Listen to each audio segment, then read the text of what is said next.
ఇదిగో నా కన్ను ఇదంతయు చూచెను, నా చెవి దాని విని గ్రహించియున్నది. మీకు తెలిసినది నాకును తెలిసియున్నది. నేను మీకంటే తక్కువ జ్ఞానము కలవాడను కాను. నేను సర్వశక్తుడగు దేవునితో మాట్లాడకోరుచున్నాను, దేవునితోనే వాదింపగోరుచున్నాను. మీరైతే అబద్ధములు కల్పించువారు. మీరందరూ పనికిమాలిన వైద్యులు. మీరు కేవలము మౌనముగా నుండుట మేలు, అది మీకు జ్ఞానమని ఎంచబడును. దయచేసి నా వాదము వినుడి, నేను ఆడు వ్యాజ్యము ఆలకించుడి. దేవుని పక్షముగా మీరు అన్యాయవాదన చేయుదురా? ఆయన పక్షముగా మీరు మోసములు పలుకుదురా?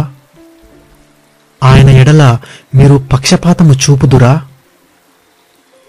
దేవుని పక్షమున మీరు వాదింతురా? ఆయన మిమ్మును పరిశోధించుట మీకు క్షేమమా? లేక కడునరులను మోసము చేయునట్లు మీరు ఆయనను మోసము చేయుదురా? మీరు రహస్యముగా పక్షపాతము చూపిన ఎడల నిశ్చయముగా ఆయన మిమ్మును గద్దించును. ఆయన ప్రభావము మిమ్మును భయపెట్టదా? ఆయన భయము మీ మీదికి రాదా? మీ హెచ్చరిక మాటలు బూడిద సామెతలు, మీ వాదములు మంటివాదములు. నేను మాటలాడెదను, నా జోలికి రాక మౌనులయ్యుండుడి. నా మీదికి వచ్చునది ఏదో అది వచ్చునుగాక. నేనెందుకు నా ప్రాణమును ఎరగా చేసుకొనవలను? చేసికొనను గాని ప్రాణమునకు తెగించి మాట్లాడెదను. ఇదిగో ఆయన నన్ను చంపినను నేను ఆయన కొరకు కనిపెట్టుచున్నాను. ఆయన సన్నిధిని నా ప్రవర్తన న్యాయమని రుజువుపరతను. ఇదియు నాకు రక్షణార్థమైనదగును. భక్తిహీనుడు ఆయన సన్నిధికి రా తెగింపడు. నా వాంగ్మూలమును శ్రద్ధగా ఆలకించుడి. నా ప్రమాణ వాక్యములు మీ చెవులలో చొరనీయుడి. ఆలోచించుడి, నేను నా వ్యాజ్యమును సరిచేసుకుని ఉన్నాను. నేను నిర్దోషిగా కనపడుదునని నాకు తెలియను. నాతో వ్యాజ్యమాడ చూచువాడెవడు? ఎవడైనా నుండిన ఎడల నేను నోరు మూసుకొని ప్రాణము విడిచెదను. ఈ 2 పనులు మాత్రము నాకు చేయకుము, అప్పుడు నేను నీకు విముఖుడనై ఉండను. నీ చెయ్యి నా మీద నుండి తొలగింపుము. నీ భయము నన్ను బెదిరింపనీయకుము.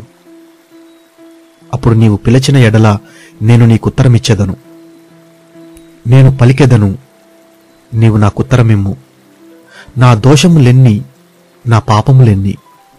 నా అతిక్రమమును నా పాపమును నాకు తెలియజేయుము. నీవేళ నీ ముఖమును మరుగు చేసుకొంటివి. నన్నేల నీకు పగవానిగా ఎంచుచున్నావు. ఇటు అటు కొట్టుకొని పోవుచున్న ఆకును నీవు వేధించెదవా? ఎండిపోయిన చెత్తను తరుముదువా? నీవు నాకు కఠినమైన శిక్ష విధించియున్నావు. నా బాల్యకాలపు పాపములను నాకు స్వాస్థ్యముగా నీవు విధించియున్నావు.